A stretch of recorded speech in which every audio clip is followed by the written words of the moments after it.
आज कोयतोड़ गोंडवाना महासभा ग्राम इकाई बालपुर की ओर से क्रांतिवीर जननायक धरती के आबा बिरसा मुंडा जी की 150वीं जयंती हम लोग यहाँ पर मना रहे हैं।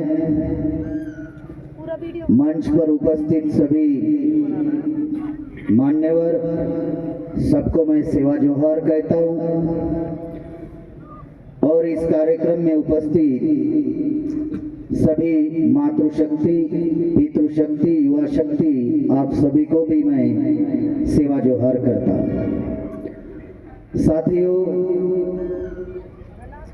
ये क्रांतिवीर बिरसा मुंडा जी की 150वीं जयंती है जो पूरे देश भर में मनाई जा रही है। बिरसा मुंडा जी 15 नवंबर 1875 में जन्मे और 9 जून 1900 में शहीद हुए। उनकी मृत्यु हुई पुलिस स्टेशन में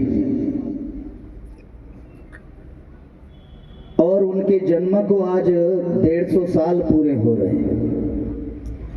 इसका दूसरा अर्थ ये है कि 50 साल पहले 100 साल पूरे हुए थे।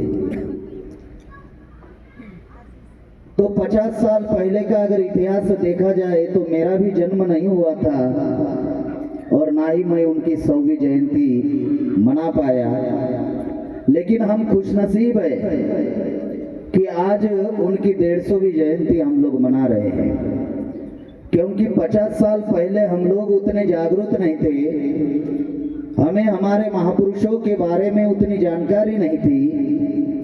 जब 50 साल में अलग अलग संगठनों के माध्यम से जब ये जागृति समाज में आई तो समाज को अपने महापुरुषों के बारे में जानकारी मिली।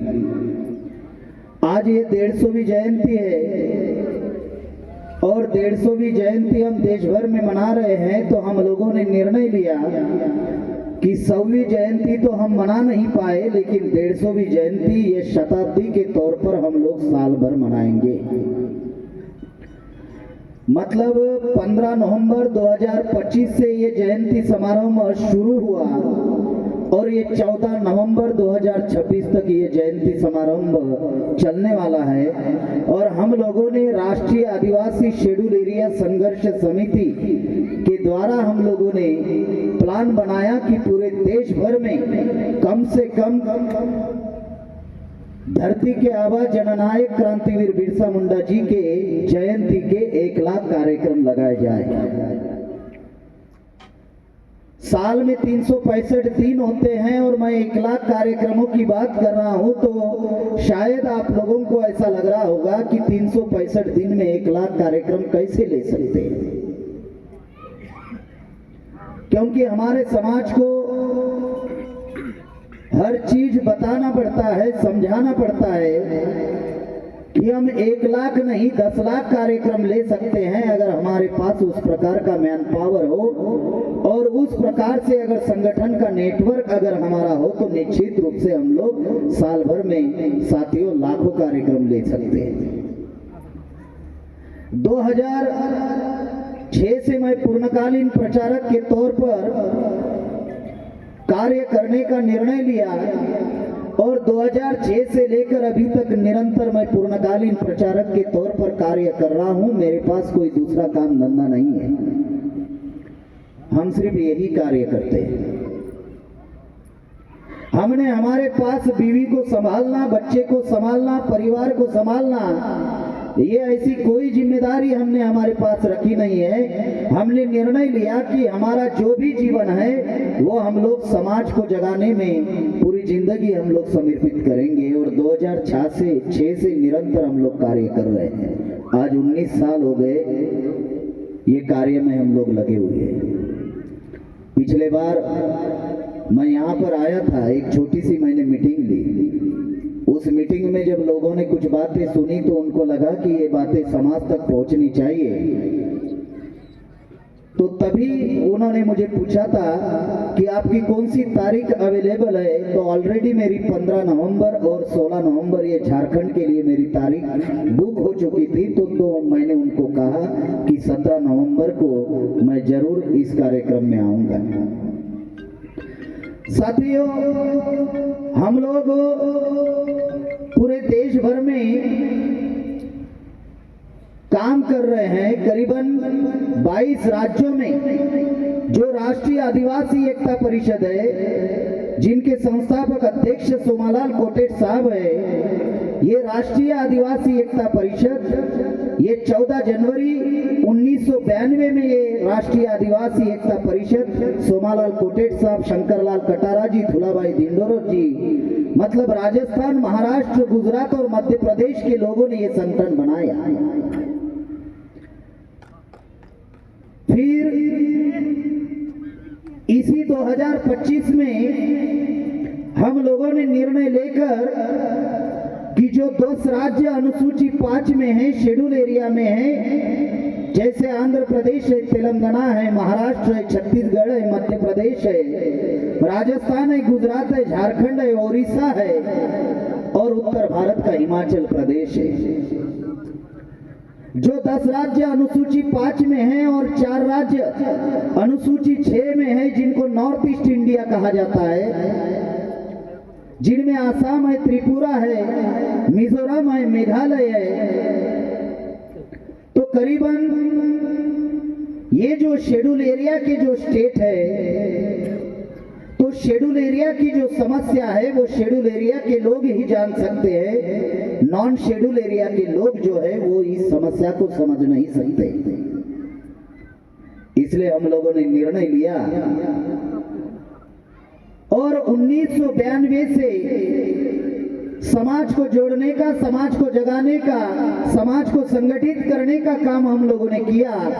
और करने के लिए हम लोग साथियों पहले प्रबोधन का कार्यक्रम हम लोग चलाते हैं, जन जागृति का कार्यक्रम हम लोग चलाते हैं, उसके बाद में हम लोग प्रशिक्षण शिविर चलाते हैं, अलग अलग प्रकार के प्रशिक्षण शिविर चलाते हैं कि समाज का काम क्यों करना चाहिए, इसका एक ट्रेनिंग कैंप हम लोग चलाते हैं। फिर समझ में आने के बाद काम कैसे करना चाहिए इसका भी ट्रेनिंग हम लोग चलाते हैं। कैसे करना चाहिए ये मैनेजमेंट का ट्रेनिंग भी हम लोग देते हैं, जो MBA के स्टूडेंट को मिलता है।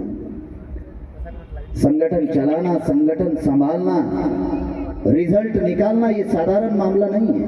1992 से ये काम चल रहा है। तो शेड्यूल एरिया के लोगों की जो समस्या है,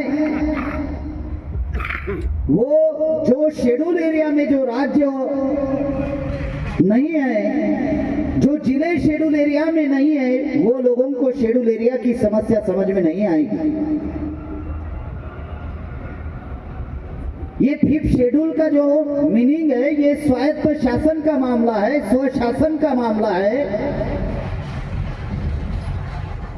इसके ऊपर विस्तार पूर्वक मैं आप लोगों से, जब जनता यहाँ पर आएगी तो प्रबोधन का कार्यक्रम जो थोड़ा चेंजेस किया है उसमें विस्तार पूर्वक बात रखने वाला हूँ। मैं संक्षिप्त में कुछ बातें बताने वाला हूँ कि क्रांतिवीर बिरसा मुंडा ने कहा था, अबुआ देश हम अबुआ राज, मतलब हमारा देश हमारा राज।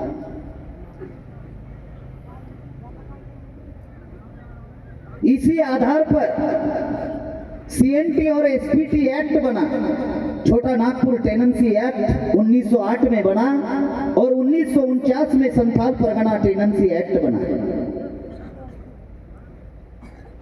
उसी आधार पर जब डॉक्टर बाबा साहब भीमराव रामजी अंबेडकर को अवसर मिला तो संविधान में उन्होंने आर्टिकल 244 में संविधान में और एक संविधान बनाया जो आदिवासियों के लिए सेपरेट राइट्स और प्रिविलेज का अधिकार देता है, विशेषाधिकार देता है। ये किसी को नहीं है। SC के लोगों के साथ अछूत का व्यवहार हुआ, आदिवासियों के साथ में अछूत का व्यवहार नहीं हुआ। जानवर छूने लायक था देश में, लेकिन इंसान अछूत था। ये अछूत का व्यवहार SC के साथ हुआ, हम आदिवासियों के साथ में नहीं हुआ। वास्तविक रूप से अछूत का व्यवहार जिन लोगों के साथ में हुआ उनको विशेषाधिकार होने चाहिए थे, लेकिन डॉक्टर बाबा साहब आम्बेडकर ने हम आदिवासियों को विशेषाधिकार दिए 5वीं अनुसूची में।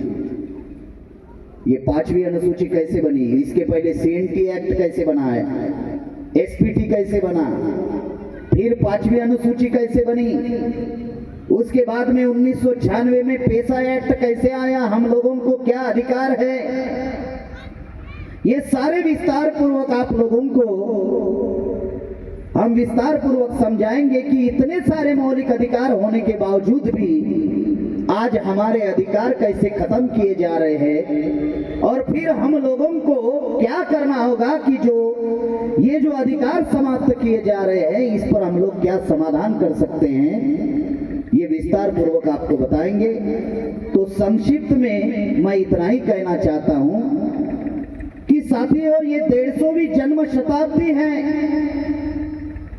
हम बहुत ही भाग्यशाली लोग हैं कि हमको 150वीं जन्म शताब्दी हमको कम से कम देखने को मिल रही है। शायद 200वीं हम देखे या ना देखे कोई जान नहीं सकता। तो हम लोगों ने निर्णय लिया और 1992 से जो हम लोग इस देश में काम कर रहे हैं, हमने 1000 कार्यकर्ताओं की हम लोग लिस्ट बना रहे हैं कि 1 लाख कार्यक्रम कैसे हम लोग लेंगे। 365 दिन होते हैं और 1 लाख कार्यक्रम कैसे लेंगे, तो हम लोग 1000 कार्यकर्ताओं की देश भर में लिस्ट बना रहे हैं और एक कार्यकर्ता साल भर में 100 कार्यक्रम लेगा तो 1 लाख कार्यक्रम पूरे हो जाएंगे। और उन कार्यक्रमों के माध्यम से हम लोग हमारे महापुरुषों का क्रांतिकारी इतिहास बताएंगे, रानी दुर्गावती मरावी का इतिहास बताएंगे, रघुनाथ शाहजी, शंकर शाहजी का इतिहास बताएंगे, क्रांतिवीर बापूराव फुल्लेश्वर शेरमाके का इतिहास बताया जाएगा, क्रांतिवीर बिरसा मुंडा जी का इतिहास बताया जाएगा, तंट्या भील जी का इतिहास बताया जाएगा, राघोजी भांगरे भागोजी नाइक का इतिहास बताया जाएगा, सीधू कानू का इतिहास बताया जाएगा। ये जो जयंती के जो कार्यक्रम हम लोग पूरे देश भर में 1 लाख लेंगे, उस कार्यक्रम से हम लोग हमारे महापुरुषों का साथियों आने वाले दिनों में ये कार्यक्रमों के माध्यम से समाज को इतिहास बताएंगे और इनके संघर्ष की बदौलत, इनके आंदोलन की बदौलत हम लोगों को अधिकार कैसे मिले ये समझाए जाएंगे और अधिकार कैसे खत्म किए गए ये भी समझाया जाएगा, और इस अधिकार को अभी वर्तमान में कैसे बचाया जा सकता है, उसके लिए क्या प्लानिंग है, उसके लिए क्या मैकेनिज्म है, ये भी आप लोगों को बताया जाएगा। और शायद 8 बजे जो है, शायद मेरी बात यहाँ पर फिर से होगी तो विस्तार पूर्वक आपको समय लेकर मैं ये बातें बताऊंगा। अभी संक्षिप्त में जितनी ही बात आप लोगों के सामने मैं रख पाया, आप लोगों ने मुझे सुना, इसलिए सबका आभार, धन्यवाद और सबको सेवा जोहार, सेवा जोहार।